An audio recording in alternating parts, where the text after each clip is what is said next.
நிறைய பேருக்கு இன்னைக்கு உடம்பு ஃபுல்லா சொரியாசிஸ், தோல் நோய், எக்ஸிமா, படை, சொறி, சிரங்கு, ஐஜி அதிகமாயிடுச்சு அப்படின்னு சொல்லிட்டு அவரு சும்மா கேட்டாவே வெள்ளை வெள்ளை தத்தா போட்டுக்குது, வீங்குது, இது மாதிரி நிறைய பிரச்சனைகள் இருக்குங்க. இந்த சோரியாசிஸ்க்கு நீங்க கண்டுபிடிச்சிருக்க மருந்து மிக சிறப்பாக வேலை செய்து நிறைய பேர் வீடியோ போட்டிருக்கோம். அதை பத்தி மக்களுக்கு ஒரு புரிதல் ஏற்படுத்துங்களேன். வணக்கம். இந்த தோல் சார்ந்த பிரச்சனைகள் முதல்ல மனக்கிலேசத்தினால வரும். பிஸ்னஸ் இஷ்யூவாக இருக்கலாம், இல்லை ஃபைனான்ஷியல் இஷ்யூ இருக்கலாம், இல்லை குடும்ப பிரச்சனைகள் இருக்கலாம். மனசை நீங்கள் சஞ்சலத்தோடு வச்சுட்டு இருந்தீங்கன்னா கண்டிப்பாக வரும் தோல் வியாதிகள், தோல் சார்ந்த பிரச்சனைகள் வரும். அது மட்டும் இல்லாமல் சிறுநீரகம், கல்லீரல், இந்த ரெண்டுத்தினுடைய செயல்பாடும் குறைஞ்சாலும் உள்ளுறுப்புல சிறுநீரகம், கல்லீரல் சார்ந்து அதோடைய செயல்பாடுகள் குறைஞ்சாலும் ரத்தம் கெட்டு அதனால தோல் வியாதிகள் வரும். அதனால முதல்ல நம்ம இந்த விஷயங்கள்லாம் சரி பண்ணணும். உடம்புக்கு ஒத்துக்காத, மனதுக்கு ஒத்துக்காத, ரெண்டுமே மனம் சார்ந்த விஷயங்கள், உடல் சார்ந்த விஷயங்களை தூய்மையா வச்சுக்கணும். உடம்புக்கு ஒத்துக்காத விஷயங்களை உள்ளுக்கு இல்லை மேலுக்கு எடுக்கிறதுனாலையும் இந்த சொரியாசிஸ், மற்ற பிரச்சனைகள், உடல் அரிப்பு, நமைச்சல், ஊறல், துர்நீர் வடிகிறது,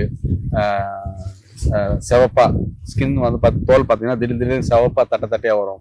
ஒரு சிலருக்கு கருமையா கேங்க்ரீன் மாதிரி வரும். எல்லாமே பார்த்தீங்கன்னா ரத்தம் சுத்தம் இல்லை. ஒரே வார்த்தையில சொன்னோம்னா ரத்தம் கெட்டு போச்சு, இன்ஃபெக்ஷன். ஐஜி எடுத்தீங்கன்னா தெரிஞ்சிடும். அப்போ இதுக்கு தீர்வு என்ன அப்படின்னா, முதல்ல இந்த இறுக்கமான உடைகள் அதை அணியிறத தவிருங்க. ரொம்ப இறுக்கமான அந்த ஜீன்ஸ் பேண்ட்டு, ரொம்ப டைட்டா போடுறது ஃபிட்டிங்ஸு அதெல்லாம் விட்டுட்டு காத்தோட்டமா இருக்கிற மாதிரி துணியை போடுங்க. எந்நேரமும் ஏசியில இருக்கிறத அவாய்ட் பண்ணுங்க. ஏசியில இருந்தாலும் ஆக்சிஜன் நமக்கு கிடைக்கணும். அந்த மாதிரி சூழ்நிலை பிராணன் அதிகமா கிடைக்கக்கூடிய இடத்துல, நல்லா காற்றோட்டமான இடத்துல இருங்க. உடம்ப நல்லா ரிலாக்ஸா வச்சுக்கோங்க, நல்லா தூங்குங்க, நல்லா ரெஸ்ட் எடுங்க. நல்ல ஃப்ரெண்ட்ஸுங்க, ரிலேட்டிவ்ஸுங்க நல்லா பாசிட்டிவா பேசி பழகுங்க. மனசை தெம்பா வச்சுக்கோங்க. இதோட சேர்ந்து நம்ம மருந்துகளையும் முயற்சி பண்ணீங்கன்னா ஒரு 3 மாசம் 6 மாசத்துல சீக்கிரம் வெளியே வந்துடலாம். ஏன்னா மருந்து மட்டுமே நீங்க இது பண்ணக்கூடாது. டைம் மேனேஜ்மெண்ட், வாழ்வியல் முறை, உணவியல் முறை நிறைய வீடியோல சொல்லியிருக்கோம். அதெல்லாம் ஃபாலோ பண்ணிட்டு எடுங்க, மீண்டு வந்துடலாம். ஐயா, இப்ப சோரியாசிஸ் சொல்லுவாங்க, இந்த மருந்துகளை எப்படி எடுக்கும்?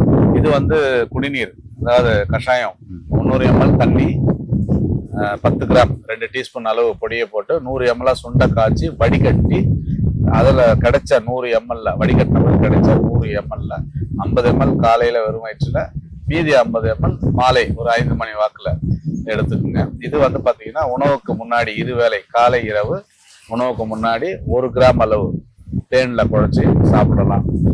இது பார்த்தீங்கன்னா பசும்பால்ல, இது புளித்தாயிலும் பசும்பால்ல 1 சொட்டு, இரவு ஒரு வேளைக்கு 1 சொட்டு. ரொம்ப பிரச்சனை இருக்குன்னா காலையிலயும் எடுத்துக்கலாம்.